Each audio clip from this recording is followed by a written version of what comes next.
You'll never guess what's behind the second door. I've never been one to believe these internet stories, like weird things that someone says they lived. Always thought it was people wanting to draw attention, you know? But what happened to me that day? I can't explain. Not even for myself. It was on a Thursday. I remember well because it was the day that me and my colleague Carla always went out to cover that area of the city with the houses furthest. We work selling TV plans and internet door to door. Most of the time, the worst we face is people ignoring us or dropping a dry "no, thank you" before closing the door in our face. But that day, I don't know, there was something in the air. The street was very quiet, and the houses looked different, as if they were more empty. It didn't really bother me until we got to that house. It was a big house, but half fallen, you know, of those that you look and do not know if there are people living or not. Had the paint peeling, the windows half dirty, but the garden was spotless. Grass cut, flowers well cared for, as if someone really cares about it. Carla joked that, with a garden like this, the owner should be very organized. And I laugh, because seriously, everything seemed so normal. We knocked on the door, and a man answered. He must have been in his 50s, gray hair, well-trimmed beard. He didn't smile, but was polite, asked what could help, and we began our speech on the plans. I was even relieved, because he seemed to be one of the rare customers who really paid attention. Then he said something strange, which I only processed right after. "Sure, come in. I love good choices." At the time, I just thought it was kindness. He seemed normal, but there was something in his way, like he was rehearsing every word. Carla gave me that go-ahead look, and I went in. The first thing I noticed was the smell. It was not bad, but had that smell of closed for a long time, mixed with a strong perfume, half too sweet. The house was simple, but very tidy.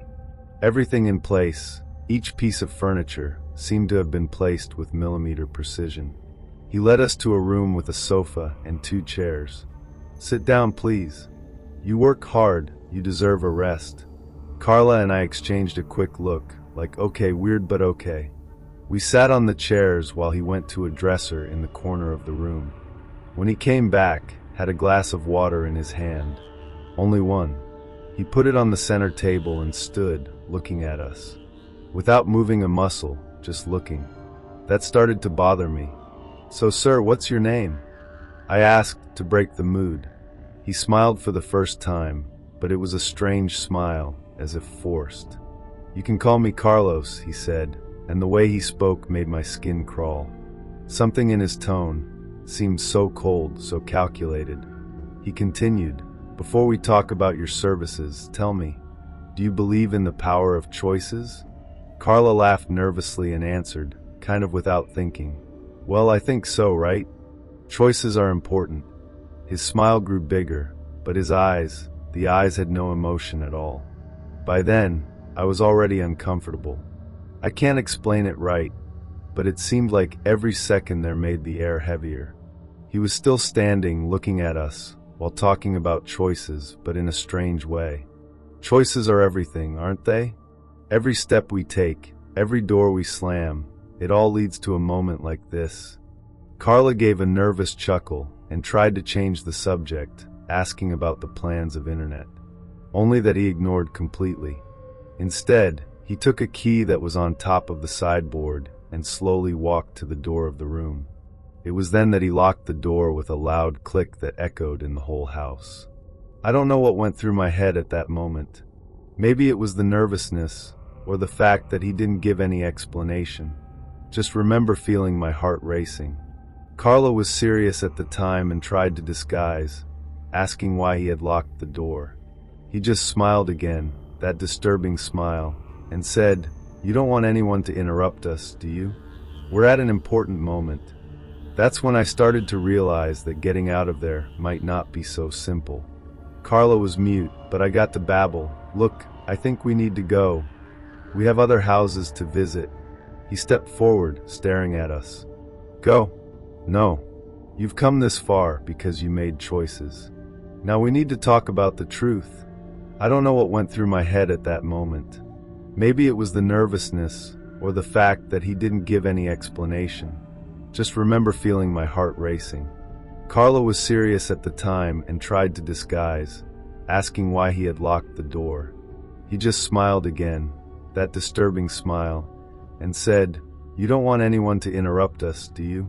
We're at an important moment." That's when I started to realize that getting out of there might not be so simple. Carla was mute, but I got to babble. "Look, I think we need to go.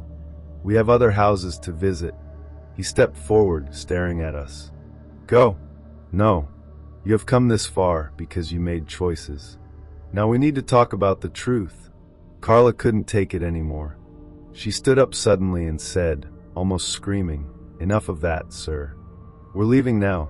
That's when she tried to turn the handle and realized that the door was really locked. The key, which he had used before, was no longer in the lock. She started to pull the door, desperate, while I stood there, paralyzed on the couch. The man did not move. He just watched us, with that cold smile on his face, as if he was enjoying our despair.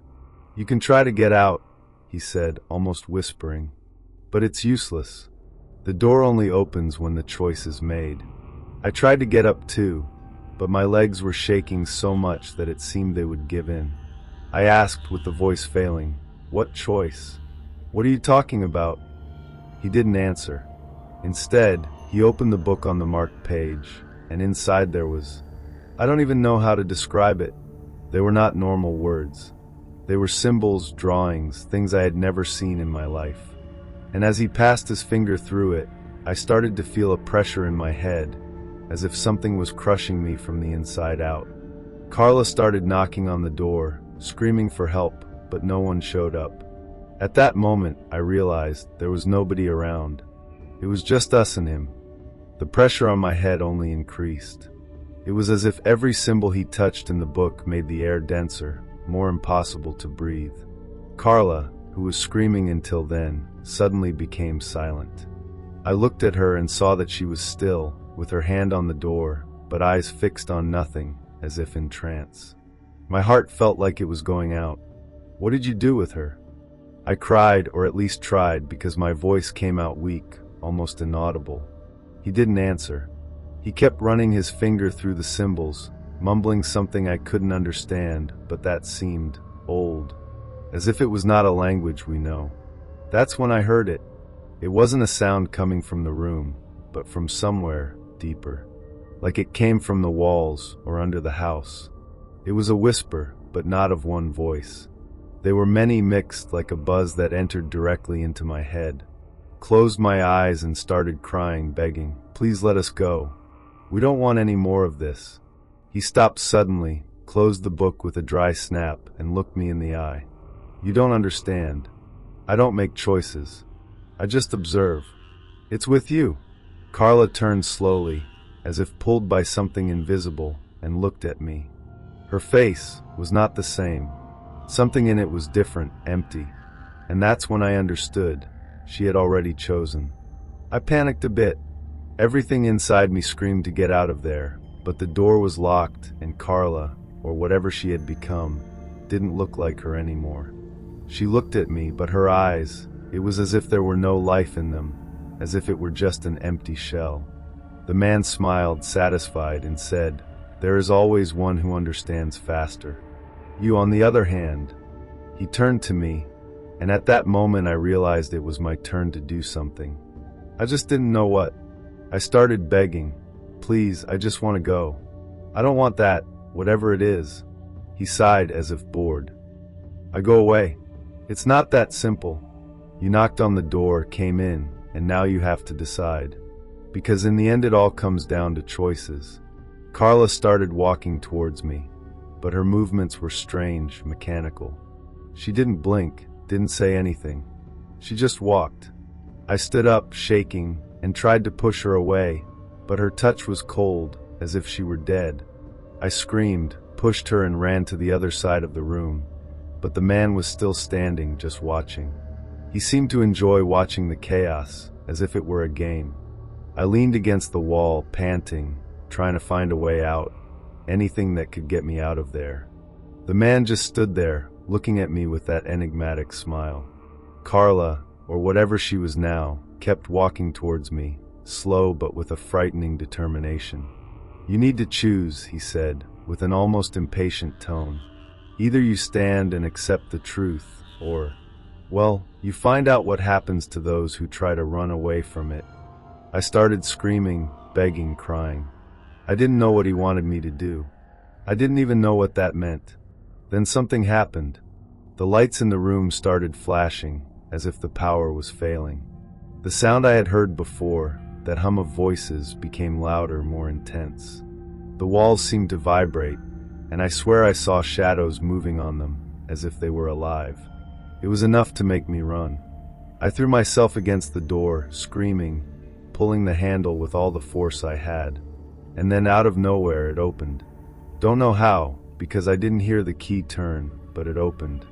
I turned around for a second, and the man was there, standing in the middle of the room. He just said, in a calm and scary tone, "You made your choice. Now live with her." I didn't think of anything else, I just ran. I left the house stumbling on the steps of the entrance, and the cold air outside was like a slap in the face. But something was wrong.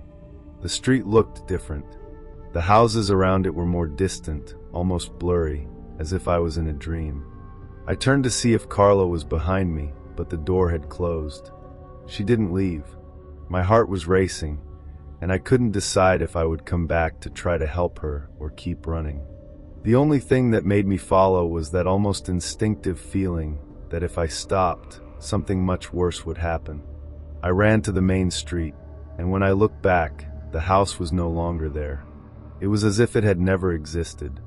I stood there, trying to process what had just happened, but nothing made sense. I called the police and made up some excuse about being worried about my colleague, but they never found anything. Neither Carla nor the house. I try to forget, I try to convince myself that it was some kind of hallucination, but even today I wonder, what if the choice he spoke is still happening? What if I'm still living the consequences of it? I never went out to sell anything after that. I can't even look at a door without remembering that smile. The choice that could not be made. I don't even know how to begin to tell this.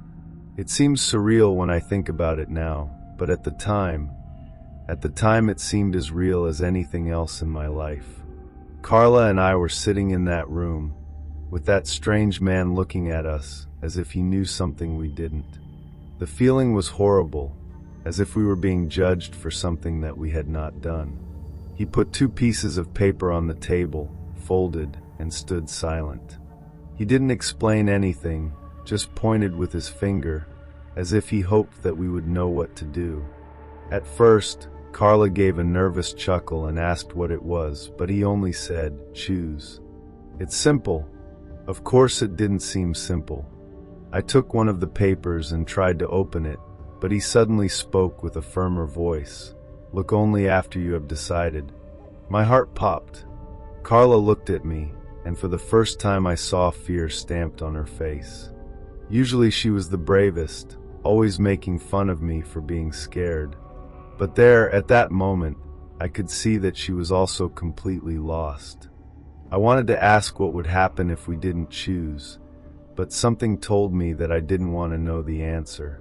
It was then that we heard. First, it sounded like a distant sound, like a muffled whisper coming from behind the locked door. Then it became louder, lighter. Voices. Many voices. And they were talking, but I could not understand what they were saying. I don't know what was more frightening at that moment. The sound of voices, which seemed to come from some impossible place, or the expression of the man. He remained motionless, as if he was not even listening. His eyes were fixed on us, waiting, as if it were a kind of test. Carla stood up in a leap, looking at the locked door from where the sounds came. "What is that?" she asked, almost screaming. He did not answer, just made a gesture with his hand, pointing again to the papers on the table. I felt cornered. My head was spinning, and all I could think was, "This is not normal. This is not normal." The voices got louder, but not only that. There was another sound now, as if something was scratching the wood of the door. It was a deep, rough sound like nails scratching hard. I wanted to run out, but my legs seemed stuck on the ground. Carla started pulling the door handle, desperate, but the door didn't move.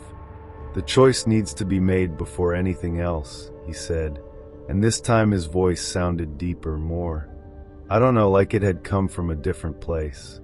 Carla looked at me wide-eyed, and I knew she was waiting for me to decide. But how could I? We didn't even know what we were choosing. I don't know what gave me, but my hand started to shake when I took one of the papers. It was as if something inside me screamed that I should not do it, but at the same time, it seemed that I had no other way out. Carla looked at me, without saying anything, as if she was waiting for my decision. When I finally touched the paper, the sound coming from the door changed. It was no longer scratched. It was as if something heavy was crawling in there, very slowly. My heart almost stopped. I turned to Carla and whispered, "We need to get out of here." She just shook her head, tears running down her face. The man, on the other hand, did not seem to be shaken at all. He just smiled as if he was enjoying seeing us like this. It was at this moment that Carla lost her temper. She grabbed the other paper, ignoring everything he had said, and opened. When I saw what was written, my blood froze. "Stay." That's all. A word, written on an old paper and half yellow. Carla started screaming. "What does that mean?" "Stay where?" "Why?" But the man just stepped back, as if he was giving us space. I was still holding the paper I had chosen, but did not have the courage to open.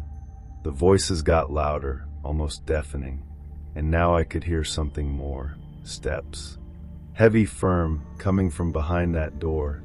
Carla ran to try and pull me, but before she touched me, the door made a deafening noise, as if something huge had hit it. The sound of the door being slammed was so loud that I felt the ground tremble. Carla screamed and tried to pull me, but I was still holding that paper as if my life depended on it. I finally looked at him, because at that moment it seemed like the only thing I could do. "Get out?" That's what was written. My heart went wild. "Come out." But how? The man, who had been standing still, gave a wide smile, almost frightening, and said, "Good. You made your choices." He turned to the locked door and, with the calmest of the world, said, "It's up to you now." The door exploded in a bang that made me fall to the ground. There were no more door. It was as if that space had turned into something wrong. It was not a room nor a corridor. It was a dark void, but alive. A strong wind began to pull everything towards that hole, and I felt my body being dragged. Carla grabbed my arm, shouting something I couldn't understand because of the noise. The man stood still, quiet, as if nothing was happening. That's when I understood. The choice was not about staying or leaving that room. It was about what each of us would face. I tried to resist the wind, grabbing anything in my reach, but the strength was unbelievable. Carla was screaming, pulling me with all the force she had. I just noticed something strange. She wasn't being dragged like I was. It was as if the void had no interest in her. She looked at me, terrified, but I could only think that my choice had condemned me. The man stood in the same place, smiling as if it were some kind of test that he already knew the result. The hole kept pulsating, and I felt that if it was pulled there, it would be the end. It was at that moment that something came out of the void. I cannot explain what it was. It had no definite shape, but it was big, dark, and looked like it was made of shadow and movement. He moved fast, straight towards Carla. I screamed, but could not do anything. She tried to run, but it was useless. The thing completely enveloped her, and her scream was stuck, cut in half. In seconds, it disappeared, as if it had never existed. The hole began to close, and the wind stopped suddenly. Everything was silent. I was on the floor, shaking, not believing what had just happened. The man looked at me with that horrible smile and said, "You came out." But she stayed, left there without looking back. Don't know how I managed to walk down the street, but when I noticed, I was in the middle of the block looking home from afar. The place looked normal again, as if nothing had happened. The wind was shaking the trees, and the sound of voices had completely disappeared. I thought about calling the police, but what would I say? How would I explain? No one would believe me. Since that day, I can't stop thinking about Carla. I don't know if she's alive, gone somewhere, or just stopped existing. And the worst is that deep down I feel like I made the right choice, but at the same time, I wonder if I ever really had a choice. It happened about 3 years ago, but I remember it as if it was yesterday. I lived in a small town, one where almost everyone knows each other. At the time, I shared a house with my cousin Luisa because we had decided to start college together. The house was old, a bit out of town but spacious, and the rent fit in our pocket. It was the typical house of interior, full of large windows, wooden floor that creaked with each step, and of course, a basement that we had never used. The basement was one of those places that scared just to look. His door was in the kitchen, and we would only go there if the rent was late and we needed to hide from the owner. That day, Luisa was at her mother's house, and I was alone. I had a college job to finish, so I thought it would be a good opportunity to concentrate. It was about 7 o'clock when it started to rain, and of course with an old house like that, the power went down. Took the flashlight from my cell phone and went to the light panel. It was in the kitchen, right near the basement door. When I passed by, I heard a noise coming from below. It was a quick sound, as if someone had touched something. I stopped, held my breath, and stood there trying to hear better. But I heard nothing else. I thought it could be a mouse, because, old house always has a mouse. I ignored, and went to try to solve the light. After I fiddled with the light board without success, I started to get frustrated. The cell phone flashlight was already warming in my hand, and the rain outside seemed to get worse every minute. That's when I heard another noise coming from the basement. This time, it was clearer, as if something had been dragged across the floor. My heart jumped, but I tried to keep calm. Maybe there's some bugs down there, I thought. I took a broom handle that was in the kitchen, because if it was some animal, I would try to scare. But to be honest, the idea of opening that door was already making me cold. Opened the cellar door slowly, and the smell of mold rose at the same time. There was no light down there, only the complete darkness that my lantern could barely get through. I called, "Is anyone there?" I was not expecting an answer, of course, but when the echo of my own voice came back, I felt a shiver. I started to go down the first steps, lighting the way with the lantern. The steps crept under my feet, and the sound seemed louder because of the silence around. I was almost halfway through when I heard a creak coming from behind me, from up there, as if someone had stepped on the kitchen floor. My heart popped. I knew I was alone at home, but at that moment, I began to doubt it. I have frozen. Every muscle in my body was paralyzed for a moment, while my mind desperately tried to find a logical explanation. Maybe it's the old wood squealing from the rain, I thought, but it was just to fool me. The sound was very specific, like a step. I tried to convince myself that I was being paranoid, but deep down I knew I wasn't alone. The cell phone's flashlight started to dim, and the light was flashing. My only safety source was failing. I took a deep breath and continued down, because it seemed safer to go to the basement than back to the kitchen. As I went down, I started to notice something strange. The steps seemed wrong. They were longer than I remember, almost as if the basement was extending. I looked back, trying to see how many steps I had already gone down, but the darkness behind me was so dense that it seemed to swallow everything. Then I heard another sound, a heavy drag, but this time coming from below, down in the basement. It was as if something was waiting for me, hidden in the darkness. The lantern blinked again, and I almost lost my balance. My mind was at 1,000, trying to decide. I return and face what was in the kitchen or continue down without knowing what awaits me. I decided to keep going down. I don't know if it was courage or pure despair, but something told me that coming back wasn't an option. As I went down, the air became heavier, moister, and the smell of mildew was almost unbearable. The steps seemed endless. Every step I took made a squeak echo, and the sound seemed to be swallowed by darkness. What scared me the most was that the distance between the kitchen upstairs and the basement downstairs did not make sense. I was supposed to be at the end, but the steps continued. I felt a shiver coming up my spine when I realized that it wasn't normal. Suddenly, I heard footsteps up there again. This time they were lighter, heavier, as if someone was walking slowly, almost dragging their feet. I stopped in the middle of the stairs, not knowing if I was looking up or going down. The lantern started to flash again, and I felt despair grow.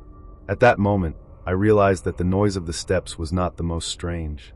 It was the fact that they were approaching the entrance to the basement, but the door I had left open now seemed closed. I could have sworn I had left it open. "Who's there?" I cried, my voice trembling, but no answer. Just the steps, getting closer and closer. The steps stopped, right up the stairs. I knew there was someone there.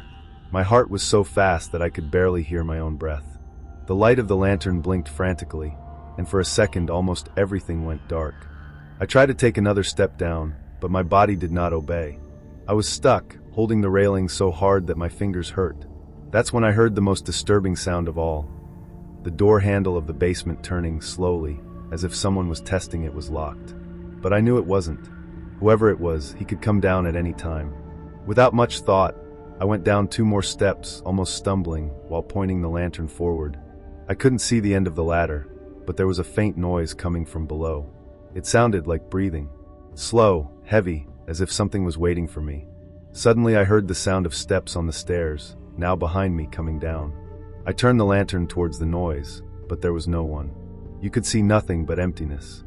My chest seemed to explode with so much fear, and at that moment I realized I was caught between whatever was down there and whatever had just closed the door up there. I was in complete panic. The feeling of being cornered was unbearable. I had nowhere to run. All I could do was keep going down, because coming back no longer seemed an option. The steps behind me stopped suddenly, but the silence that remained was even worse. It was as if the air were heavy, dense, and the breath I heard coming from the bottom of the cellar seemed closer. Each step I walked down seemed more unstable, as if it was rotting under my feet. Suddenly I felt something go through my arm, like a cold touch, fast, almost like an air current. But there was no air current there. When I finally reached the bottom of the stairs, I realized that the basement was different than what I remembered. The concrete floor was covered with something that looked like a thick layer of dust, and the walls were stained, as if they had been wet and then irregularly dried. In the center of the basement, there was a wooden chair, old, with a piece of rope tied to the back. I don't remember seeing that before. The flashlight finally stopped blinking, but its dim light only served to make everything more scary. It was then that I heard the noise again, footsteps. Only this time, they came from behind me very close. I turned quickly, lighting the path with the lantern, but there was nothing there. Only the empty staircase. I was beginning to think that I would go crazy. With every movement, with every sound, it seemed that something or someone was playing with me, testing how much I could take. The chair in the center of the basement seemed to attract my gaze in a strange way, as if it did not belong there, or as if it was meant to be right there. Do not know what gave me courage, but I started walking towards it. Every step I took made the dust on the ground rise slightly, leaving in the air that smell of moisture and rust. When I got close enough to see better, I noticed something engraved on the wood of the backrest. They were marks, like scratches, forming words. I drew the flashlight and read, "Don't look up." My whole body froze. It was like my brain froze for a second, because the first thing I wanted to do was, of course, look up. But something held me back. My breath became even heavier, and the silence around me seemed deafening. I knew something was watching me. I can't explain how, but it was so intense that my skin would shiver. Stood there, staring at those words, not knowing if I should run or scream. That's when I felt it. Something behind me. Not a touch, but a presence so strong that it seemed almost physical. My heart exploded, and I had to gather all the courage I had not to do what the warning said. I wanted to run, but it seemed like my legs were frozen.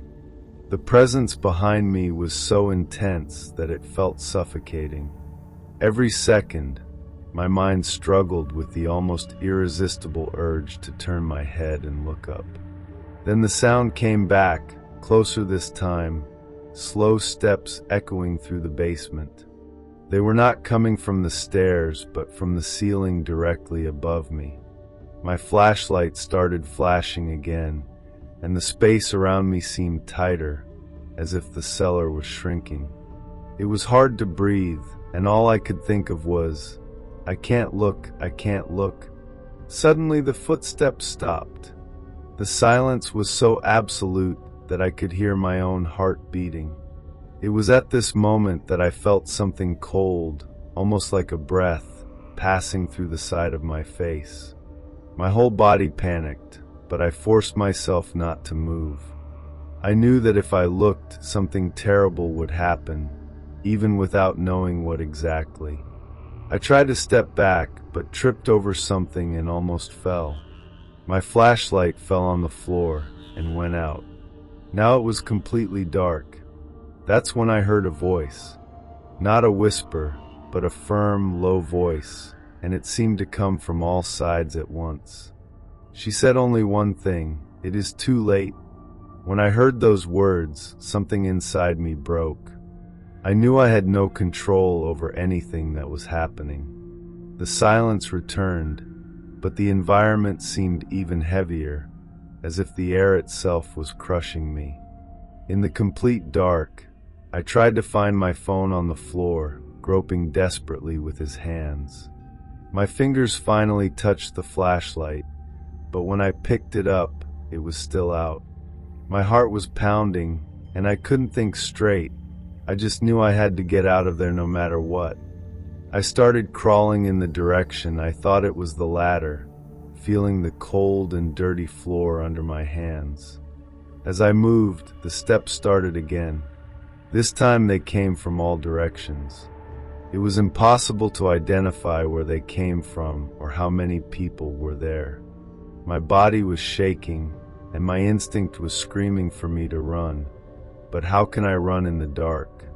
It was then that I felt something on my foot. It was a touch, slow, like fingers holding my ankle. I screamed and turned sharply, kicking in the void, but there was nothing there. Nothing I could see, at least. In the midst of my despair, I managed to get up and run towards the stairs. I stumbled a few times, but finally reached the steps and started to climb. Each step seemed harder, as if something invisible was trying to pull me back. I climbed the steps as fast as I could, stumbling and almost falling several times. With each step, the sounds behind me got louder, scratches, steps, whispers mixed in a cacophony that seemed to haunt me. I felt like something was about to grab me, but I didn't dare look back. When I finally reached the top of the ladder, I went straight to the door handle. My heart almost stopped when I realized it wouldn't open. I pulled with all my strength, desperate, as the sounds below grew closer and closer. I started knocking on the door, screaming, begging her to open. Then everything stopped. The sounds, the feeling of something following me, the weight in the air. Everything was in absolute silence, so sudden that it seemed wrong. The door, which had previously seemed to be locked, opened itself with a slow and ominous creak. I opened it. The dim light from the kitchen lit up the top of the stairs, and for a moment I stood still, looking at the entrance to the basement, with the feeling that something was watching me from below. Without thinking twice, I ran out of the house, leaving the basement door open. When I stopped in the street, panting and with my heart pounding, I was sure that I would never step in that place again. Under observation, I was never a fan of being alone at home, but at the time, I didn't have much choice. She lived with a friend, Vanessa, in a small but comfortable house that we were able to rent near the university. It was a simple, two-bedroom house with antique furniture and a long corridor that gave a strange feeling at night, but we never thought about it much. Life was busy with work and classes, and we almost never had time to think about things beyond the basics. Until that day, until we found that our lives were much more exposed than we thought.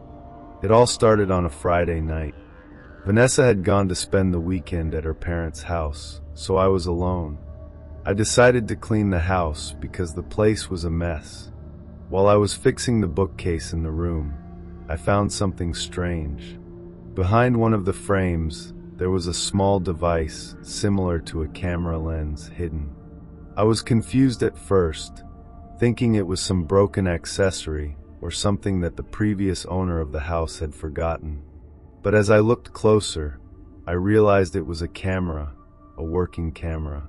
It left me with a lump in my throat. Who would have put that there? And why? My first instinct was to run away, but I took a deep breath and tried to convince myself that it could be something innocent. Maybe an old security system. But when I started searching the house, I found more. In Vanessa's room, hidden inside the lamp. In my room, on a high shelf. And in the bathroom, inside one of the lamps. Each discovery made my head spin. My heart was racing, and a feeling of being watched took over me. How many times had I walked around the house, believing that I was alone, while someone watched each movement? I tried to call Vanessa, but her cell phone was off. The idea of sleeping alone there was impossible. Took a bag, put some clothes and important things inside, and decided that I would spend the night in a hotel or at a friend's house. That's when I heard a sound. It was a low click from the kitchen. I was paralyzed, my heart beating so fast it seemed like it was going to explode. Took a deep breath and walked slowly to the kitchen. There, I found the oven light on, something I never did. Only that, even stranger, had a folded paper on the table. With trembling hands, I took the paper. It was a handwritten message in small and firm letters. You are being observed. Every decision counts. My mind was taken by a complete panic. I began to look around, trying to understand where it had come from. The window was closed, the front door too. Who had left it there? And what did it mean, every decision counts? Took the bag and ran to the door, but when I turned the handle it didn't open. I tried again and nothing. It was as if it was locked from the outside. Came back to the room, looking desperately for the phone, thinking of calling the police. That's when I realized the TV, which was off when I left, was now on. The screen displayed a live video of the room, my room. It was a high-angle camera, probably one of those I had not yet found. And the most disturbing, in the corner of the screen, there was a timer. He marked 5 o'clock, and he was counting backwards. My whole body froze. Who was doing it? And what would happen when time ran out? The minutes seemed to pass too fast as I ran from side to side, trying to open doors and windows. It was useless. Everything was locked. I took the kitchen chair and tried to break the window, but the glass did not give. It was as if the house had been turned into a prison. I went back to the room, and the timer now marked 1:30. I began to cry, begging aloud, "Please, whoever is doing this, stop." I did nothing, but there was no answer. The only thing that accompanied me was the sound of the timer. When the timer came to 0, the TV screen went black.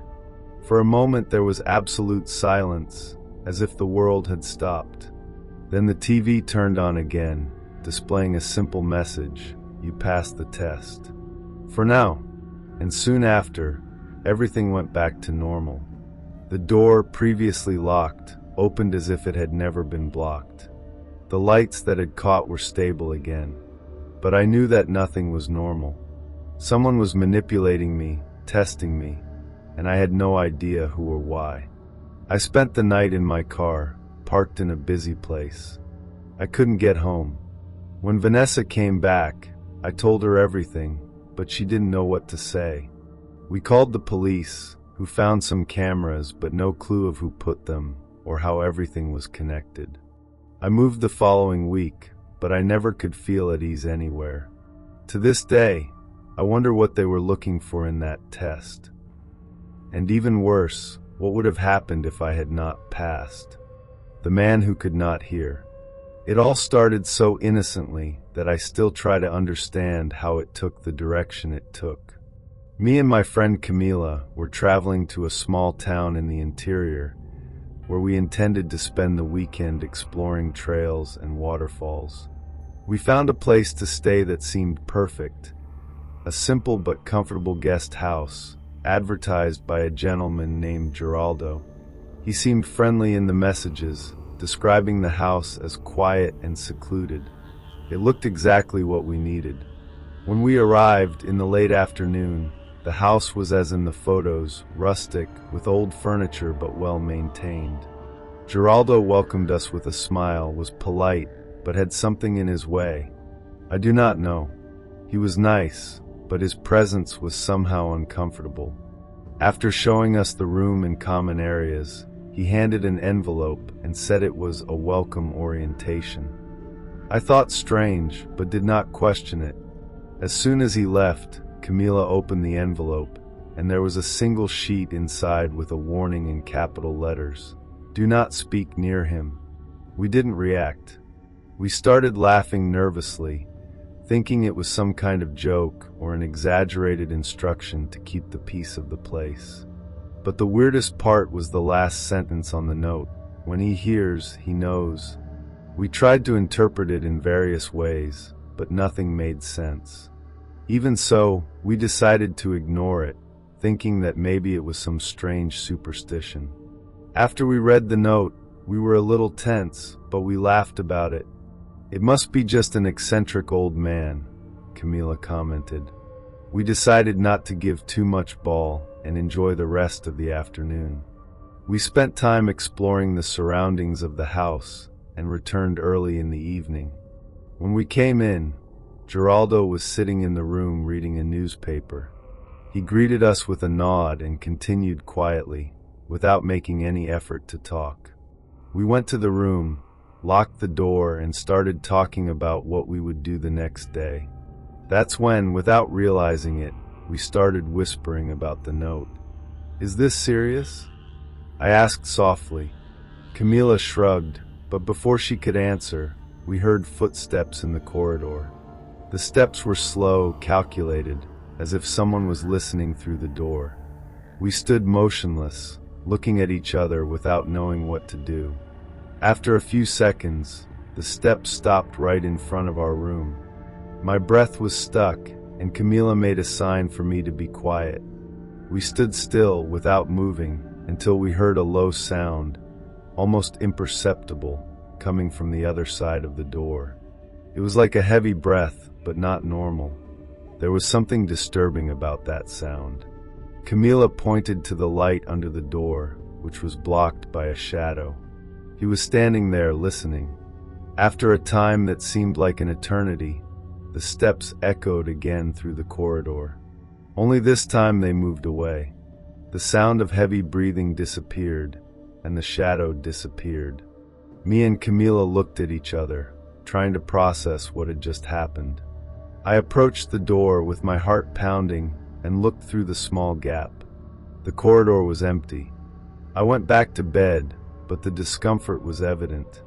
We started exchanging notes instead of talking. Camila wrote, "I think he heard something." I shook my head, and she continued, "We need to get out of here." I knew she was right, but the house was isolated, and going out at night without knowing where to go seemed dangerous. We decided to wait until dawn, but agreed not to say anything more. The night was going too slow, and every little sound seemed magnified. Around midnight, we heard a creak coming from the room. We did not dare to go out to see, but for some reason, we stood near the door listening. That's when the most disturbing thing happened. The sound of something being dragged, followed by a slight whisper, went through the silence. It was a voice, but not his. It was low, almost incomprehensible, as if someone else were there. Camila nudged me and pointed to the door handle of the room. She was turning slowly. I held my breath as we watched the handle move until it stopped suddenly, and everything was quiet again. After the handle stopped turning, we were completely motionless. My heart was so fast that I could hear the sound of the beats in my ears. Camila made a sign for me to move away from the door, and we were huddled in the corner of the room. We didn't say anything, just exchanged stares. I didn't know what was worse, the silence that reigned after every strange sound, or the fact that we didn't know what was really going on in that house.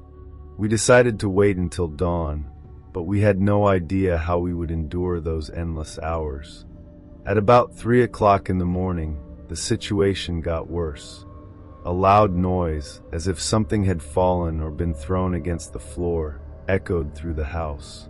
Then heavy steps began to cross the corridors again, only this time they were fast, almost hurried. It was as if someone was walking from one side to the other, but without clear purpose.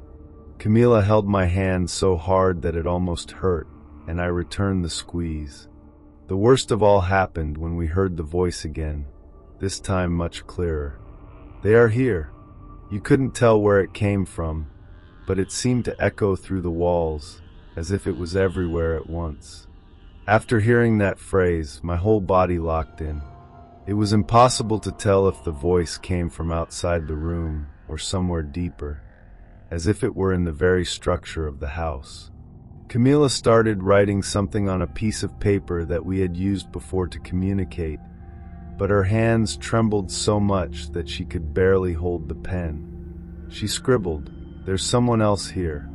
I shook my head, trying to ignore the feeling that voice was no one else but Geraldo himself. But how? He seemed to be everywhere at the same time. We stood still, waiting for some sign that we could escape, but the corridor was in a sepulchral silence now. It was when we noticed that the door handle had moved again, only this time more insistently. Camila quickly turned off the lamp and pulled me to the darkest corner of the room. We were hidden, with our eyes fixed on the door, which now began to creak. It was being opened slowly, with that long and agonizing sound of old wood moving. I held my breath, and Camila put her hands in her mouth to muffle any sound that could come out. When the door opened completely, we saw a silhouette standing there. It was tall, immobile, but with such a heavy presence that I could hardly reason. The shadow seemed to be watching us, but it did not enter the room. It stood there, as if it was waiting for something. The silhouette stood in the room for a few seconds that seemed hours. Camila squeezed my arm so hard that I knew it would be marked. I could not look away from that shadow, waiting for any movement that might reveal his intentions. It was then that she began to move. It wasn't a natural movement. It was slow, almost robotic, as if each step was calculated. The figure entered the room, but did not seem to see us directly. She turned her head back and forth, as if looking for something. I felt a knot in my stomach, the certainty that if we made the slightest sound, that, whatever it was, would find us. Suddenly, the sound of something falling in the room made the figure freeze. She turned toward the corridor and left the room with the same frightening slowness with which she had entered. The door was open, and I could hear the steps moving away. We took advantage of that moment to act. Camila pulled me to the door, and we made as much silence as possible while we were peering into the corridor. It was empty.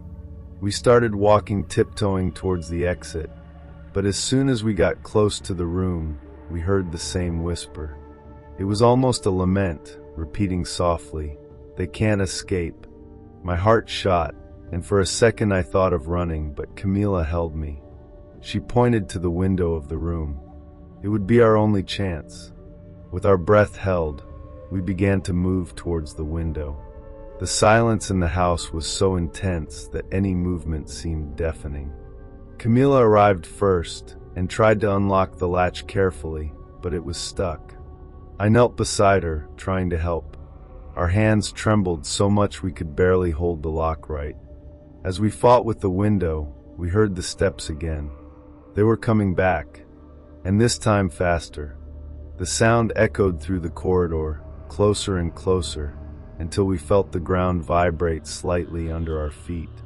I managed to release the latch at the last second, and we pushed the window open. The cold air of the night hit our faces, but we did not have time to feel relief. As soon as Camila passed through the window, the light in the room blinked and went out. I was half inside, half outside, when I heard the sound of the door opening with a bang. No need to look to know that the silhouette was there. A low, drawn whisper filled the room. "You can't leave." My body froze for a second, but Camila pulled my arm so hard that she almost knocked me down. We managed to get out and started running without looking back, crossing the yard towards the road. The feeling of being watched did not disappear, even when we reached a safe distance from the house. I looked back once, and at the window of the room, the silhouette was still there, motionless, watching. After we left the property, we ran down the road without looking back, with our legs burning from so much effort. The only thing we heard was the sound of our footsteps and panting breath. We did not know where we were going, but the priority was to put as much distance between us and that house. After a few minutes that seemed like an eternity, we found an open area illuminated by the moonlight. We stopped to breathe, and Camila collapsed on the ground, shaking. I looked around, hoping to see some sign of persecution, but there was nothing. Only the creepy silence of the night. The next morning, we were able to get a ride with a trucker to the nearest town.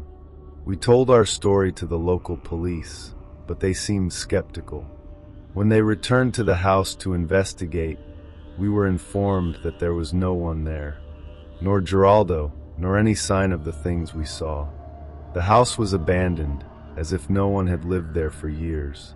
To this day, I can't explain what happened that night. I don't know who or what that presence was, nor what would have happened if we stayed longer. But one thing is certain, that phrase in the note, "When he hears it, he knows," never left my head. Just hope he never finds us again. The locked room. I remember exactly the feeling I had when I arrived at that house. I can't explain it right, but it seemed like the place had a strange weight in the air. It was a small, half-secluded hostel, perfect for those who wanted to disconnect from the world for a few days. Me and my friend Marina decided to stay there because the price was good and the photos looked promising. The owner, a man named Jonas, received us. He was silent, with a kind of rigid manner, but seemed harmless. The house was full of old details, with dark wood furniture and worn-out carpets that gave the place a film-era atmosphere. Only that there was a door at the end of the hall, locked with a big padlock. As soon as he arrived, Jonas pointed to her and said, "Storage room." Nothing important there. That first night, while we packed our things, Marina joked about the storage room. Why does someone need to lock a room with old stuff? I laughed, but it stuck in my head. Whenever we passed through that corridor, I felt a chill. It was as if the door was watching me, waiting for something. It was past 11 p.m. when we went to bed. Everything was quiet except for the occasional squeaking of the boards, which was normal in an old house. But it was about 2 o'clock in the morning that I heard for the first time a muffled sound coming from the hall. It was a low cry, almost like a whimper. I stood still, trying to hear better, but as soon as I got out of bed, the sound stopped. I convinced myself that it was something in my head, maybe the wind passing through the old house, or some sound of wood cracking. I went back to bed, but I couldn't sleep. Marina, who always slept like a stone, didn't move. I decided not to wake her. The next morning, I did not mention anything, but when we were having coffee, I noticed that Jonas was watching us more than usual. He said nothing strange, but his presence was heavy, uncomfortable. Marina commented that he was kind of weird, and we laughed about it, trying to relax.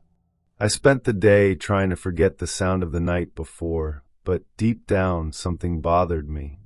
That night, we went to bed early, but the silence of the house seemed more intense than before.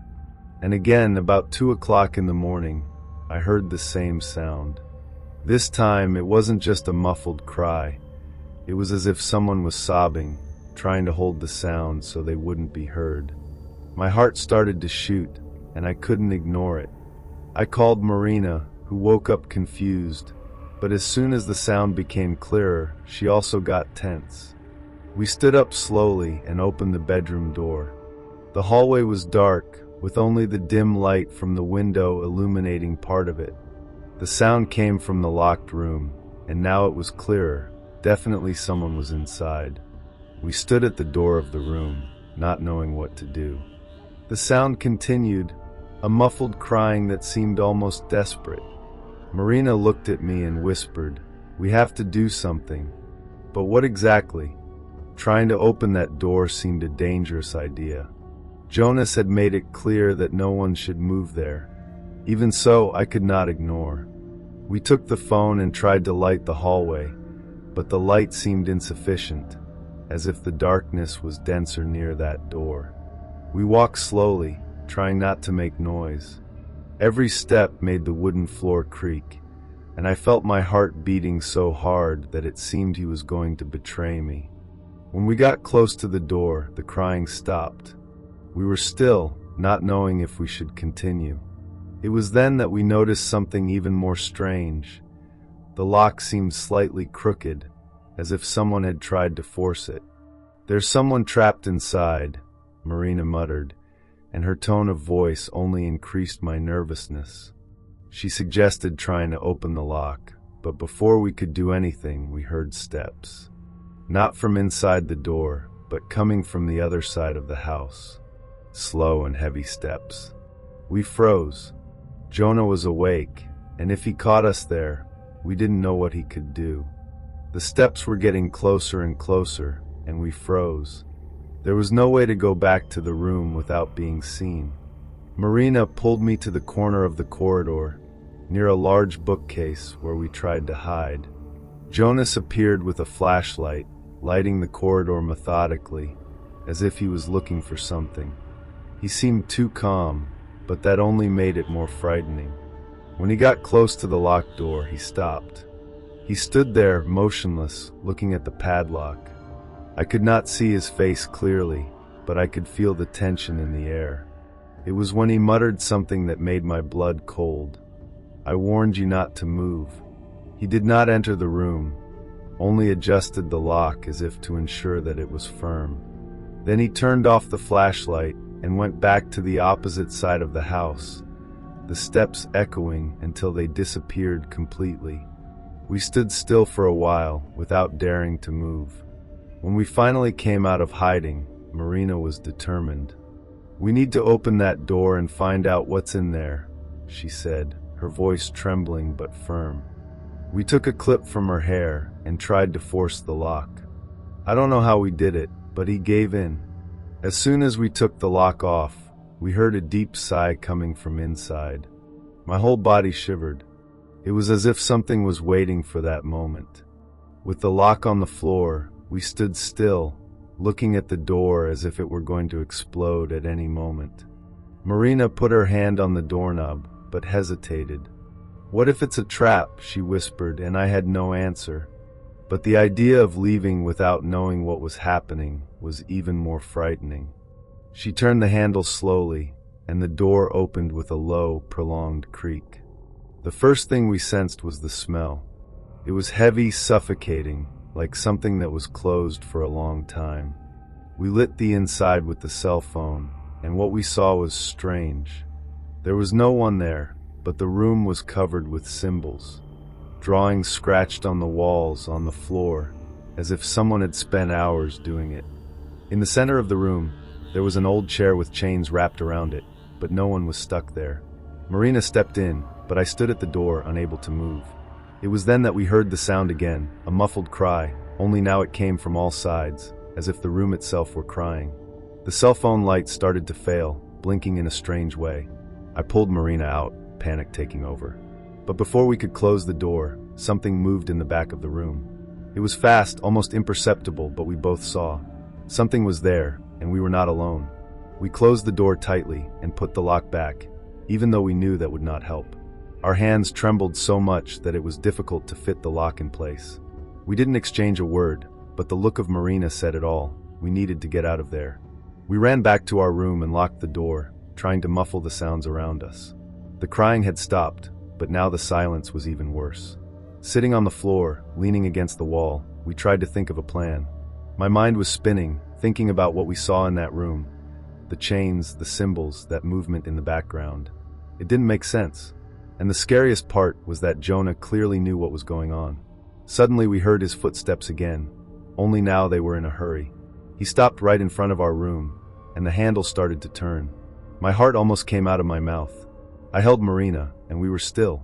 After a few seconds that seemed like eternity, Jonah knocked on the door 3 times with force. "What did you do?" His voice was low, different from the calm tone he had used before. He knew we had moved the locked room. The handle turned again, and for a moment I thought he was going to break down the door. But out of nowhere, he stopped and started walking down the corridor, the steps getting faster and faster until they disappeared. That's when we heard. The cry had returned, but this time it was in the corridor, right outside. The sound in the corridor was much clearer now, and there was no way to ignore it. It was no longer a muffled cry. It was desperate, as if someone were begging for help. Marina looked at me with wide eyes, and I knew she was thinking the same thing. It didn't make sense. The whole house seemed to be alive, as if the place itself wanted to scare us. We tried to muffle the sound covering our ears, but it did not work. It was as if the crying was inside our heads. Panic was taking over.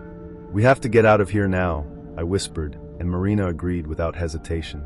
We took our things as fast as we could and unlocked the door of the room. The corridor was empty, but the crying continued, echoing from all sides. We didn't look back as we ran to the main entrance. When we got to the front door, we noticed that it was locked. Jonah had gone out, and there was no sign of the keys.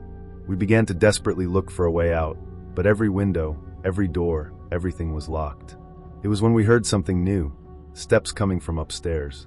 We stood still, trying to understand where they came from, but the steps were everywhere. It was impossible to know who or what was moving. It was at this moment that a low and drawn laugh echoed through the house. It was Jonas. He knew we were trapped. Jonas' laugh was the most disturbing thing I've ever heard in my life. It was not a common laugh, there was something wrong with it, as if it was loaded with something that was not human. We ran into the kitchen, trying to find something to use as a tool or weapon, anything that could help us get out of there. Marina found a knife, but we didn't know if that would be enough. It was then that we realized the crying had stopped. The silence that took over the house was almost worse than the sound. I looked at Marina and whispered, "He's coming." Before we could think of a next step, the light blinked and went out. We were in the dark, with only the cell phone flashlight to illuminate the space around us. The sound of footsteps returned, now slowly going down the stairs, each step squealing as if it was warning us that he was getting closer. We went to the back door of the kitchen, but of course it was locked too. We tried to force the exit by kicking the wood, but she wouldn't give in. Meanwhile, the steps stopped. Silence returned, but this time it was even more suffocating. Then his voice came, low and almost whispered, "You have moved in what you should not. Now there is no turning back." When we heard those words, it was as if the ground had disappeared from under our feet. Marina started crying softly, trying to keep calm, but I knew we were coming to the limit. Took the knife she had found and ran back to the corridor, trying to find another way out. It was then that I realized the door of the locked room was open again. Only this time, the interior was completely dark, as if the light that had previously illuminated the room had been swallowed. Something at the bottom of the room seemed to move, but it was impossible to distinguish what it was. Marina pulled me away, shouting softly, "We need to get out of here now." We decided to go back to the room where we were before, lock the door and try to buy time until dawn. But as we started to climb the stairs, we heard the cry again. Only now it came from all sides, mixed with a heavy breath. It was impossible to tell if it was Jonas, someone else, or something we could never explain. The sound seemed to follow us, every step we went up. When we finally arrived in the room and locked the door, the crying stopped again, leaving only the sound of our panting breath. I looked at Marina, trying to think of a plan, but before she could say anything, the handle started turning. The handle rotated slowly, as if someone was testing how tight the latch was. Marina held the knife in her trembling hands, but I knew that if someone or something came in, we had no chance. The sound of the doorknob stopped, but was replaced by a scratch on the door, with nails scraping in the wood. It was not a hasty sound, but calm, methodical, as if to warn us that we had little time. I started to retreat into the corner of the room, my mind spinning, trying to find a way out. It was then that we heard again, "You should not have gone in there." The tone of the voice was low, almost like a lament, but laden with something I could not describe. The scratching of the door became stronger, and the wood began to give way. I knew that if we didn't act fast, something would come in, and I didn't want to find out what it was. I looked out the window, and for the first time, I noticed that the glass was cracked. "We can break it," whispered to Marina, who immediately began using the knife to hit the glass. Each blow seemed to echo through the house, as if we were calling what was chasing us. But we had no choice. Finally, the glass gave way, and the cold night wind invaded the room. The infinite cycle. I have never believed in these stories of distorted time or parallel realities. I always thought that these things were the invention of people with a lot of imagination. But what happened to me and my friend Julia in that house still leaves me awake at night, trying to understand how everything was possible. We had rented a chalet inside to spend the weekend. It was a big old house in a well-isolated place, which seemed perfect to disconnect from the chaos of the city. The owner, a man named Antonio, seemed friendly on the phone, but personally he was very strange. He spoke little, had a strong look, and right away I noticed that he did not like questions. Even so, the place looked good, and we decided to ignore the discomfort. The house had heavy power, but we didn't mention it to each other at first. We spent the day exploring the surrounding area and came back in the late afternoon, ready to relax. It was only when the night fell that things started to get strange. Julia noticed that there was a door in the house that was always closed, and when she asked Antonio what it was, he replied in a cold way, "You don't have to worry about it. It's better to stay where they are." After that, he went out, saying he would come back in the morning. We were alone, and the mood in the house changed completely. The feeling that something was wrong was so strong it felt suffocating. When Antonio left, we were more comfortable, but the feeling that the house was watching us did not pass. Julia couldn't stop looking at the locked door, as if something was calling for her. "Is there anything dangerous inside?" she asked. I tried to play around to ease the mood, probably just debris or something strange that he doesn't want us to see. But deep down, I was just as uncomfortable as she was. Around 9 o'clock in the evening, we started hearing strange sounds. They were light at first, like muffled steps upstairs, even though there was no one else in the house. We tried to ignore it, but the sounds got louder, like furniture being dragged. It was then that Julia suggested we leave. "This is so weird. I don't want to spend the night here," she said, and I didn't need much to agree. We packed our things quickly and went to the front door, but when we opened it, we came across something that left us cold. It could not leave the house. Instead, it would take us back to the living room, as if we had just entered. We closed and opened again, but the same thing happened. We tried the windows, but they did not open, and when we finally found another door, it also led back to the same room. The idea that we were stuck there began to form in my mind, and panic started to take hold. After a few desperate attempts to leave the house, we realized that something very wrong was happening. No matter which door or corridor we chose, everything led us back to the living room. Julia began to panic, saying that it was impossible. I tried to keep calm, but my heart was racing, and the feeling of claustrophobia only increased. We decided to sit for a moment and try to think of something logical. It was then that we realized something even more strange. The clock on the wall was not moving. The hands marked 23H45 and did not change, even though time seemed to be passing. As we tried to process that, we heard footsteps in the corridor. It was Antonio. He had gone out, but now he was standing there at the entrance of the room with that cold and calculating look. "I warned you not to worry about the door," he said, with a tone that made my spine freeze. Before we could answer, he approached and pointed to the clock. "Time here doesn't work as you know it. You have until dawn to solve what needs to be solved. Otherwise, you will stay here forever." We were silent, trying to understand what he meant, but he didn't explain anything else.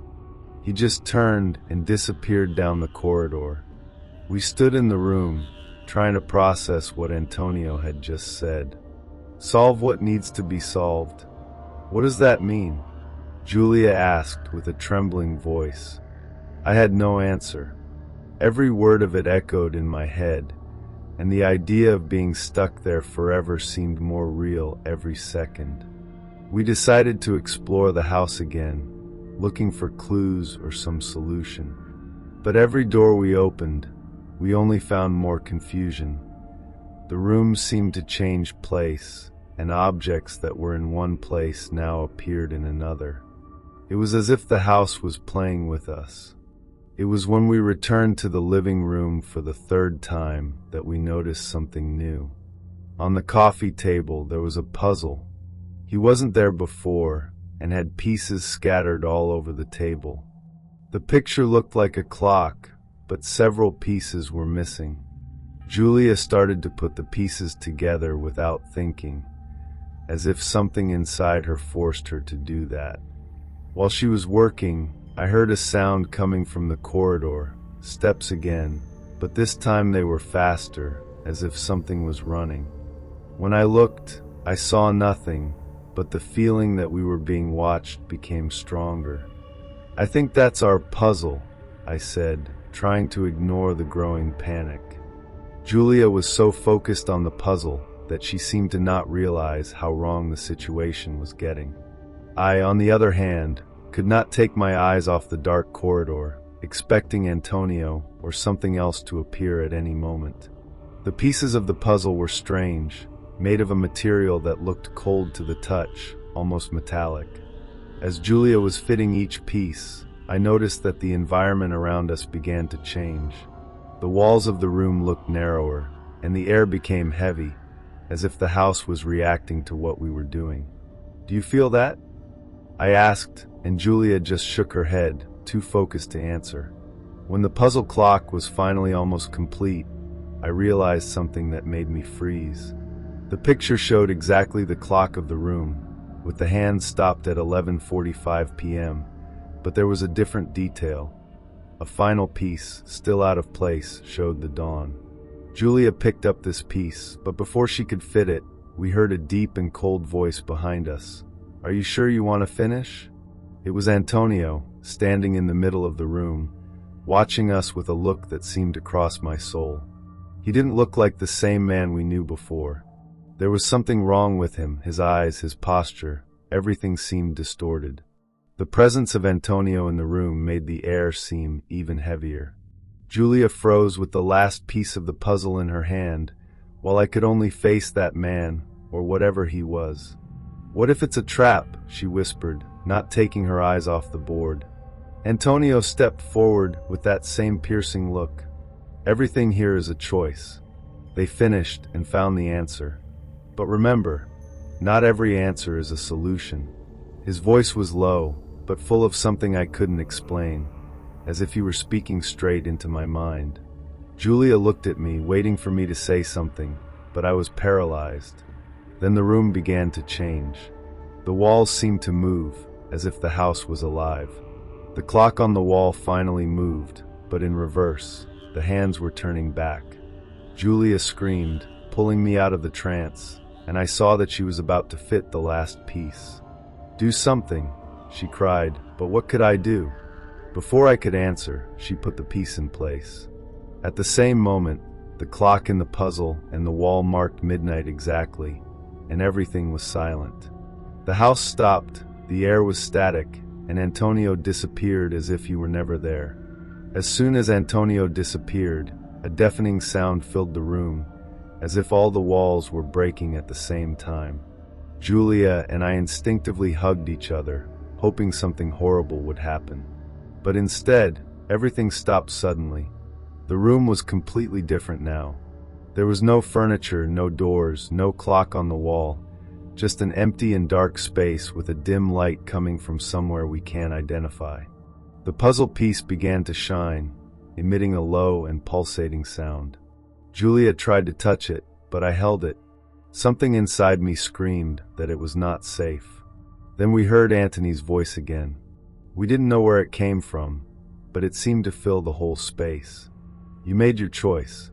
Now accept the consequences. The ground began to open up beneath us, revealing a darkness so deep that it seemed to have no end. I grabbed Julia's hand as I felt my body being pulled down. It was like falling, but without the sense of gravity. Closed my eyes, and when I opened them again, we were back in the living room, exactly as it was at first. The clock on the wall marked 7h, and sunlight came through the window.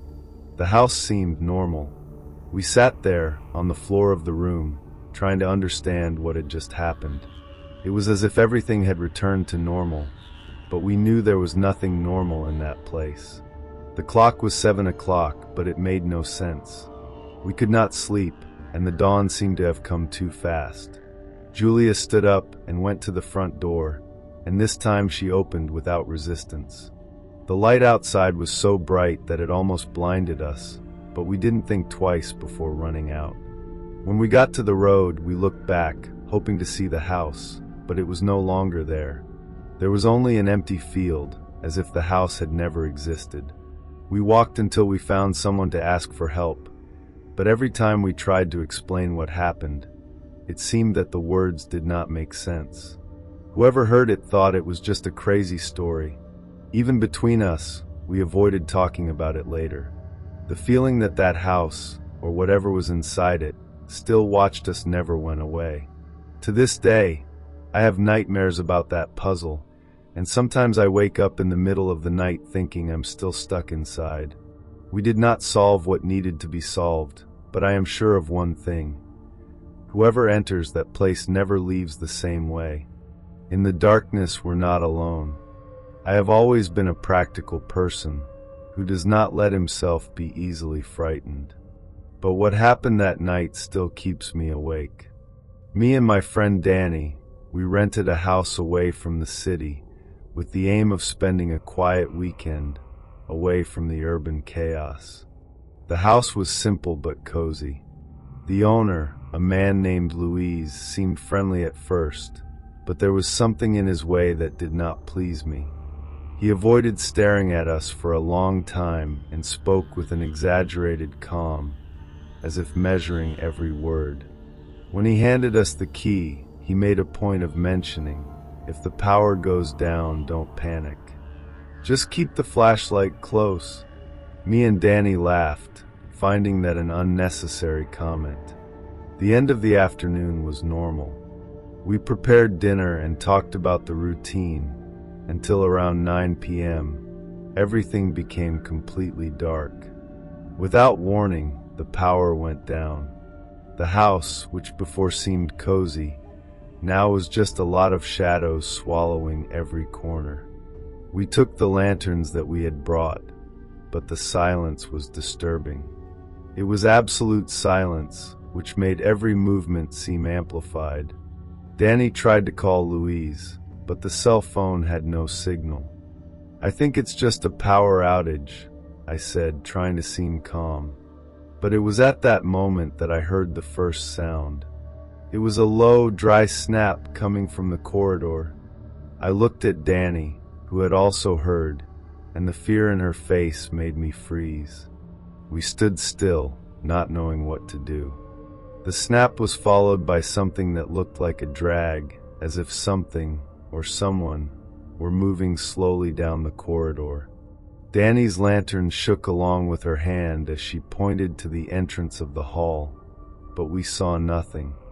I decided to take my flashlight and also illuminate the space. The light cut off the darkness, but only revealed the void. There was nothing there. Even so, the feeling that we were being watched was suffocating. Was it the wind? Danny whispered, trying to convince herself, but the fear in her voice was obvious. I just shook my head, not knowing what to answer. Then the sound came back, this time closer. It seemed to come from inside the room. A light but steady beat, as if something was touching the wall. Danny started walking backwards, and I followed her, trying to keep the flashlight pointed in the direction of the sound. That's when my flashlight started flashing. The light went out, and for a second we were in total darkness.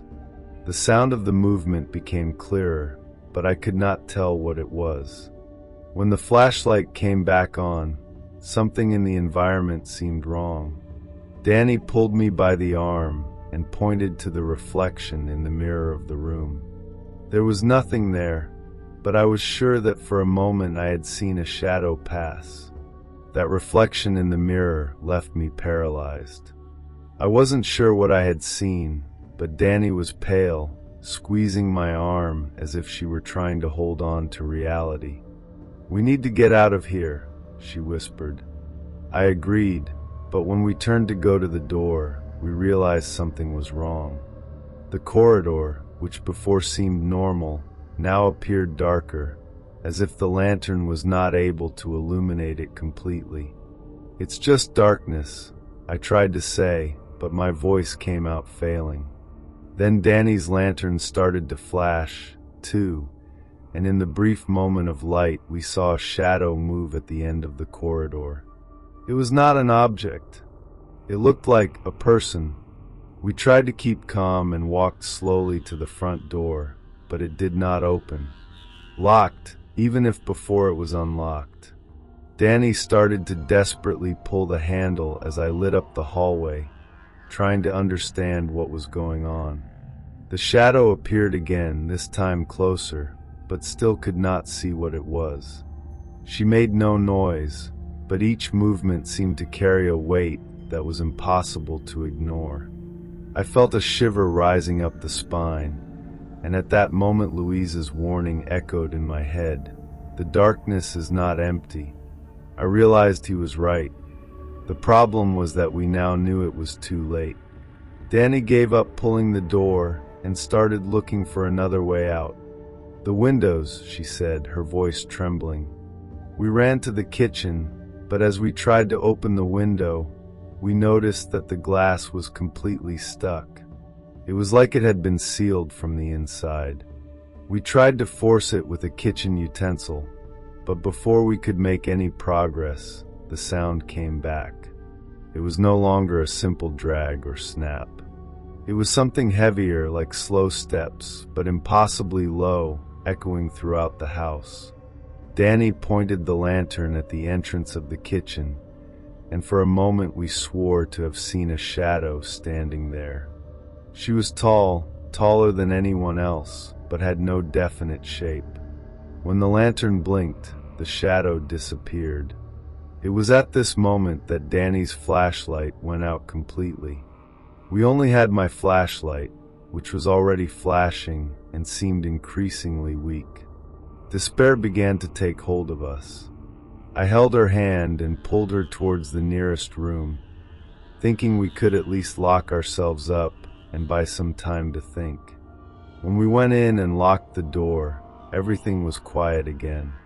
There was no more sound of footsteps nor dragging, but the feeling that something was there with us was so strong that I could barely breathe.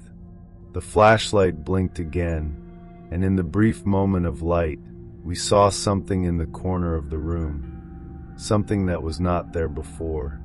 The light blinked again, and at that moment it was clear that we were not alone.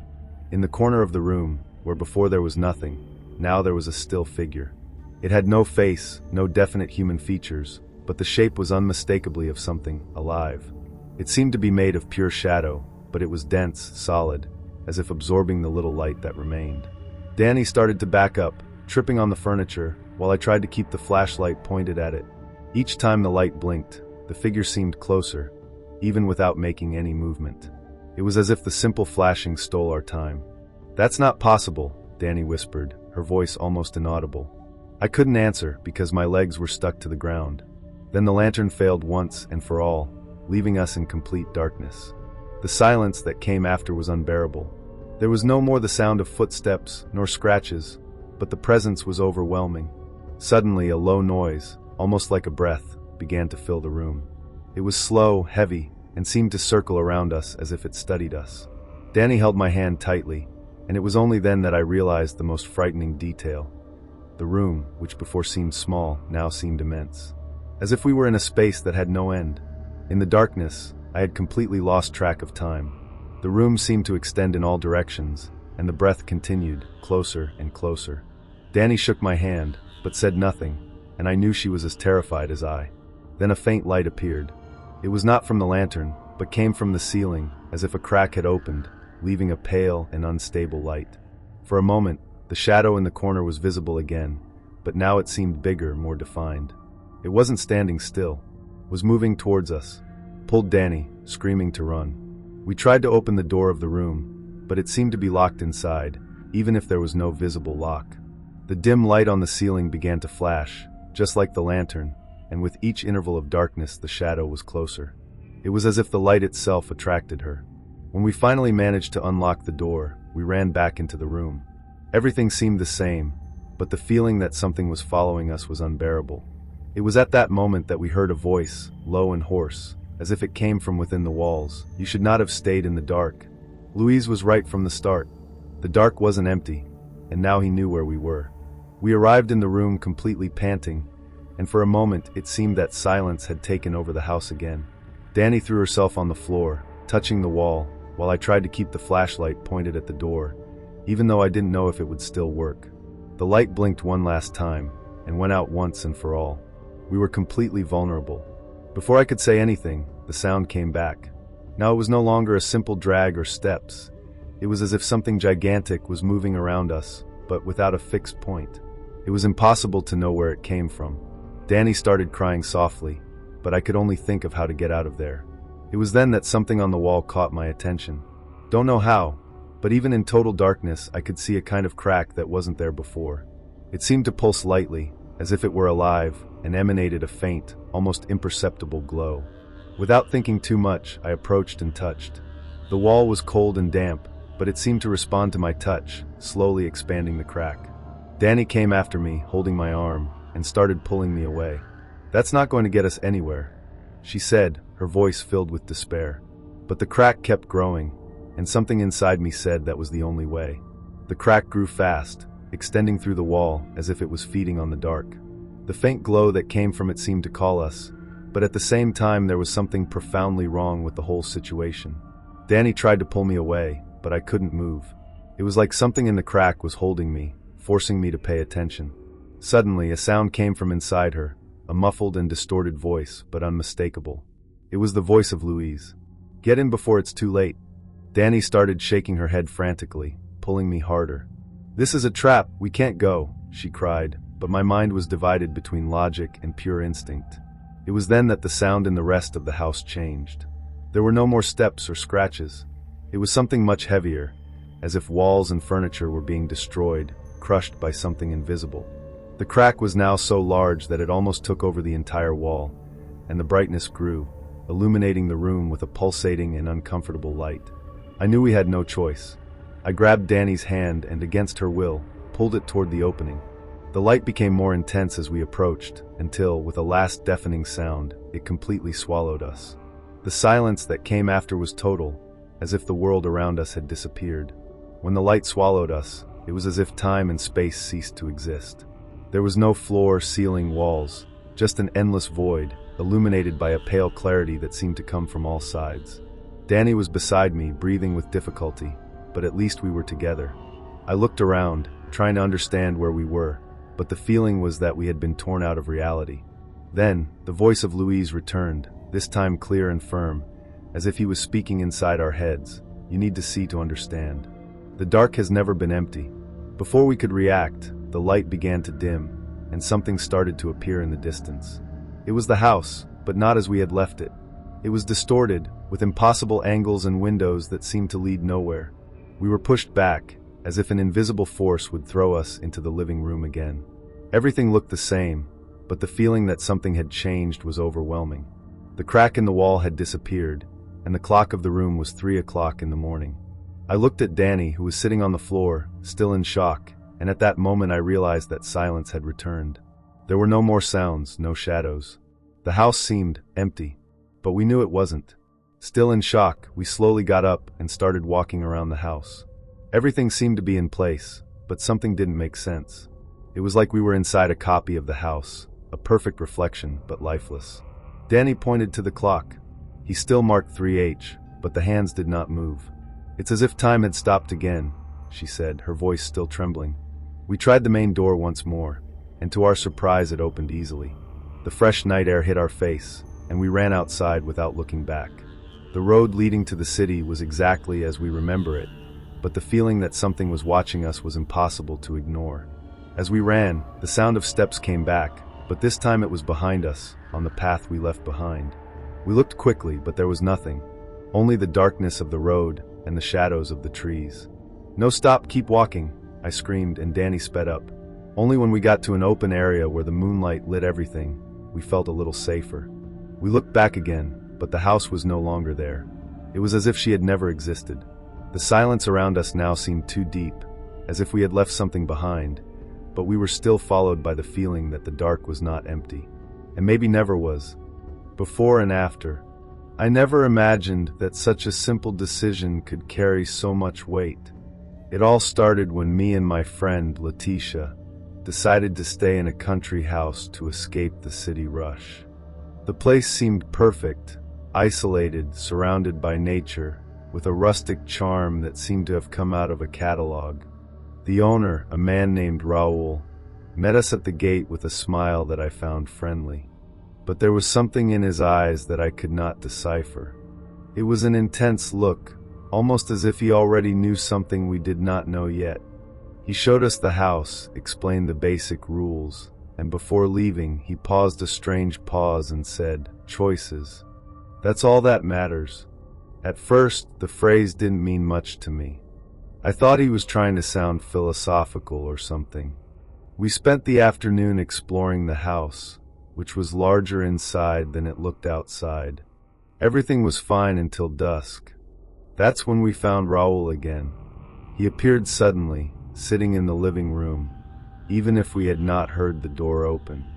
"We need to talk," he said, with a tone that made the mood change instantly. Letitia and I sat, somewhat reluctant, as he began to talk about life being made of decisive moments. There is a before and an after for every choice. You will understand that today. Raoul looked at us as if he was waiting for a reaction, but Letitia and I were frozen, not knowing what to answer. "Before you choose, you need to know what that means," he continued, and his voice seemed to gain weight with every word. That's when he started telling a story. He talked about other people who had been exactly where we were, sitting in the same room. According to him, each of them faced a choice, and none came out the same after that. Some left and were never seen again. Others stayed, but spent the rest of their lives haunted by something that no one could explain. He described the changes in frightening detail. People who lost track of time, forgot who they were, or even no longer recognized their own reflexes. While he was speaking, Letitia tried to interrupt him, saying that we had no interest in participating in any of this, and that we wanted to leave. But Raoul just smiled, as if he expected this reaction. "You think you still have a choice, but you already did the first one when you came in here," he said. It gave me a shiver. However absurd what he was saying, there was something in his tone that made it sound real. Then he took a small wooden object, a kind of hand-carved dice, and put it on the table. "You must decide now. The before and after has begun." Letitia and I looked at each other, trying to process what was happening. The dice on the table seemed harmless, but the way Raoul looked at it made it seem that it carried something much larger than we could understand. And what exactly does this choice mean? I asked, with a voice more firm than I felt. Raoul leaned in the chair, his eyes fixed on me. It means you will have to take what comes next, whatever. There is no going back. Letitia stood up abruptly, saying that she would not participate in any madness. She took the bag and went towards the door, but Raoul did not move. You can try to get out, he said quietly, but you'll only come back to this room. I wanted to say that he was wrong, that she could get out, but deep down, I knew something was very wrong. Letitia opened the door of the room with force and disappeared through the corridor. I was standing there, paralyzed, with Raoul watching me, as if he was waiting for something. It was then that I heard her footsteps returning, fast and desperate. Letitia appeared at the door of the room, panting with wide eyes. It's true, no matter where I go, I always end up here. Raoul just smiled as if that was a confirmation of what he already knew. You still have time, he said, pointing to the die. But not much. Letitia came back into the room, clearly terrified, and sat down next to me. That doesn't make sense. I went around the whole house, and it's like the corridor is endless, she said, her voice choppy. Raoul didn't seem surprised. He just stood there, motionless, watching us. His presence was suffocating, but at the same time he did nothing threatening. You need to speak about the decision out loud. It's the only way, he said. I looked at Letitia, who shook her head negatively. I'm not going to throw that dice. I don't know what's going to happen, but I'm not going to do it. There was a firmness in her voice, but also an unmistakable fear. I, on the other hand, was divided. As absurd as it all seemed, there was something about Raoul, about that place, that made it seem like not playing was worse than risking. What if this is just a mental game? I asked, looking at him. Raoul smiled for the first time, but it was not a reassuring smile. The rules don't change, no matter what you believe. He pushed the dice slightly towards me, and I felt a shiver. The room seemed colder now, and the silence was almost deafening. Letitia held me by the arm. Don't do it, she said softly, but I already knew that somehow I had no choice. Take a deep breath and reach out to pick up the die. It looked heavier than it should have, and at the same time, its texture was strange, almost hot. I looked at Letitia, who kept holding my arm with tears in her eyes. You don't have to do that, she said, but there was something in me that said otherwise. Raoul stood still with that almost sadistic smile. Say your choice out loud, he repeated. The feeling that time stopped was almost unbearable. Finally, with a lump in my throat, I said, I play. As soon as the words came out of my mouth, something changed. The air seemed denser, as if something invisible had filled the space. Raoul crossed his arms and said calmly, Throw the dice, but remember, your life will be divided between before and after. I felt Letitia's hand squeeze mine once more, but, ignoring the growing panic inside me, I cast the dice on the table. He rolled slowly, making an almost hypnotic noise until it stopped on one side. The symbol that appeared was an engraved circle, simple, but it seemed to pulse slightly, as if it were alive. The cycle begins, Raoul said, with a voice that seemed deeper than before. As soon as Raoul spoke, the cycle begins. The environment around us seemed to crumble. Not literally, but the feeling was that space was changing, as if the room was stretching and shrinking at the same time. Letitia cried, but her voice sounded muffled, distant. I wanted to run, but my legs were locked. The dice remained on the table, pulsating slightly as if it were alive. Raoul stood up, but he did not seem the same. His posture was more rigid, and his eyes were shining with something that was not natural. He looked at us and said, Now you belong to the after. The room began to darken, but it was not like when the lights went out. It was a darkness that seemed to swallow us, eliminating any notion of space. I could no longer see Letitia, but felt her hand holding mine. It was then that the feeling of falling began. It was as if the ground had disappeared, but at the same time I knew that I was still standing. Everything around me was an absolute emptiness, and the only thing that remained constant was Raoul's voice, which echoed inside my mind. You made the choice. Now you have to live with it. When the darkness finally began to recede, we were back in the room, but something was very wrong. As soon as Raoul said the cycle begins, the environment around us seemed to crumble. Not literally, but the feeling was that space was changing, as if the room was stretching and shrinking at the same time. Letitia cried, but her voice sounded muffled, distant. I wanted to run, but my legs were locked. The dice remained on the table, pulsating slightly as if it were alive. Raoul stood up, but he did not seem the same. His posture was more rigid, and his eyes were shining with something that was not natural. He looked at us and said, "Now you belong to the after." The room began to darken, but it was not like when the lights went out. It was a darkness that seemed to swallow us, eliminating any notion of space. I could no longer see Letitia, but felt her hand holding mine. It was then that the feeling of falling began. It was as if the ground had disappeared, but at the same time I knew that I was still standing. Everything around me was an absolute emptiness, and the only thing that remained constant was Raoul's voice, which echoed inside my mind. You made the choice. Now you have to live with it.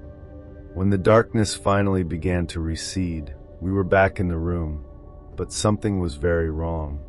When the darkness gave way to light again, the room looked exactly the same as before. The furniture was in place, the dice remained on the table, and Letitia was beside me. But the silence was different. It was so deep that the air seemed heavier.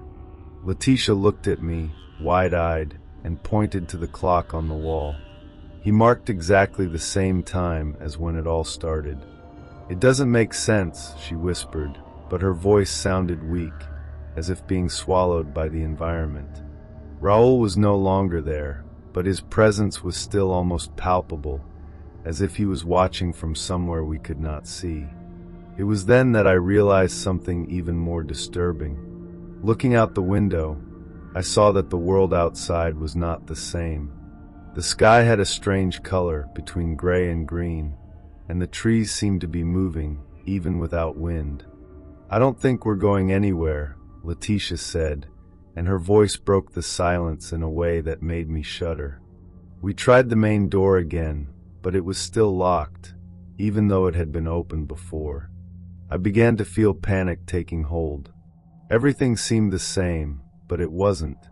The clock, the dice, the silence, all pointed to the fact that Raoul was right. We were no longer in before. Now was the after. Letitia began to cry softly as I tried to think of something, anything, that could get us out of this situation. Everything seemed like a nightmare that didn't make sense. We decided to explore the house again, hoping to find some clue. Each room looked exactly the same as before, but there were small details that didn't match. The pictures on the walls, for example, now showed people I had never seen before. Strangers, with empty expressions and eyes that seemed to follow me. Letitia pointed to one of the photos. "It was supposed to be his family picture here, wasn't it?" she asked, and I could only nod. I wasn't sure of anything anymore. When we returned to the room, the dice was no longer there. The table was empty, as if nothing had happened.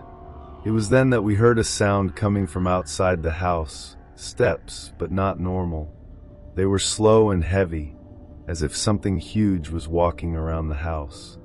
We ran to the window, but we couldn't see anything.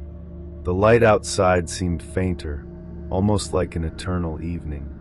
Letitia began to shout the name of Raoul, asking for answers, but all we heard was a low laugh, almost a whisper. "You are where you choose to be." Raoul's voice echoed in the room, but he was still invisible. And then, as if in a click, The steps outside stopped. The silence that came after the steps was even more disturbing. It was as if the world outside had frozen. I looked at Letitia, who was leaning against the wall with her face covered in tears. "He's playing with us," she muttered, almost as if talking to herself.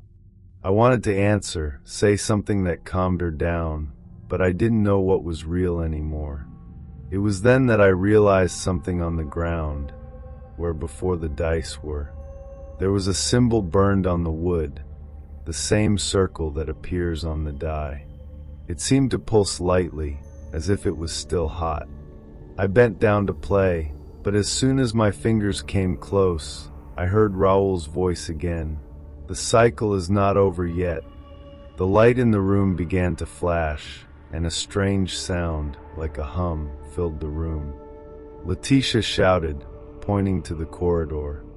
When I looked, I saw a shadow forming, growing as if it was something alive. It was a human figure, but distorted, as if it had no definite form. She did not move, but her presence was oppressive. The sound increased, and I felt as if my own body was being pulled into that shadow. Letitia pulled me by the arm, screaming to run. We ran towards the nearest door, but as before, it did not lead anywhere. We just got back to the room, where the shadow was now closer. I knew there was no place to run. The shadow seemed to take on a more and more defined form. It was almost humanoid, but the movements, if that moved, didn't make sense. Letitia started pulling my arm harder, and I realized she was trying to take me back into the corridor again. "We need to try again," she shouted, but my mind was already giving up. I knew that no matter where we went, we would go back to the same room. The shadow, or whatever it was, seemed to know that. She did not hurry, just stood there, as if she hoped we would make the next wrong choice. Suddenly, the symbol burned on the floor began to shine more intensely, and Raoul reappeared. He was exactly as before, but now seemed almost indifferent. He looked at us as if we were part of a puzzle that he had solved countless times. "The after is what you made of it," he said, without emotion. "The cycle ends when you decide." Letitia began to yell at him, demanding explanations, but Raoul simply disappeared again, without answering. The shadow began to move towards us, and despair took hold. Letitia fell to her knees, crying as I looked at the burned symbol on the floor, feeling that it was the key, even though I didn't know what to do. The shadow was closer and closer, and the room seemed to shrink, as if it wanted to imprison us for good. Letitia was still on the ground, shaking, as I tried to gather courage to do something. I looked at the burned symbol on the floor, still pulsing, and without much thought put my hand on it. The pain was instant, a burning intense that went up my arm, as if something was coming into me. Letitia cried, but I could not release my hand. It was as if the symbol was holding me. It was then that the shadow stopped. It did not disappear, but remained motionless, as if waiting. Suddenly everything was quiet again, and a strange sensation took hold of the room. It was not calm, but an emptiness, as if time had stopped. Raoul's voice echoed once again, now clearer. "The cycle feeds on fear. Choose to end it, or it will continue." Letitia finally stood up, holding my arm to pull me from the symbol. When my hand was loose, the pulsation on the ground stopped, and the shadow began to dissipate slowly, like smoke. The clock on the wall began to move, and the light in the room stabilized. Everything seemed normal again, except for the fact that Raoul was no longer there, and the symbol had disappeared. When everything seemed to calm down, Letitia and I stood in the middle of the room, not knowing if it was really over. The silence was different now, more like the silence before everything began. We looked around, looking for any sign of Raoul or the shadow, but there was nothing. It was then that Letitia pointed to the clock on the wall. He was ticking 7. For the first time, the weather seemed to be working normally. "Is it over?" she asked, still with a trembling voice. I didn't know how to answer, but the only thing I could think of was to get out of there as soon as possible. We went to the front door, and this time it opened without resistance. Outside, the world seemed normal. The morning light illuminated the dirt road, and the fresh air enveloped us. We began to walk, almost running, until we reached a safe distance from the house. When I looked back, it was still there, but it seemed out. I can't explain. It was as if it were empty, without soul, as if everything that happened had drained anything that still existed in that place. To this day, I don't know what really happened that night, but one thing I do know, Raoul was right. My life is divided between the before and after that choice, and the after was never the same.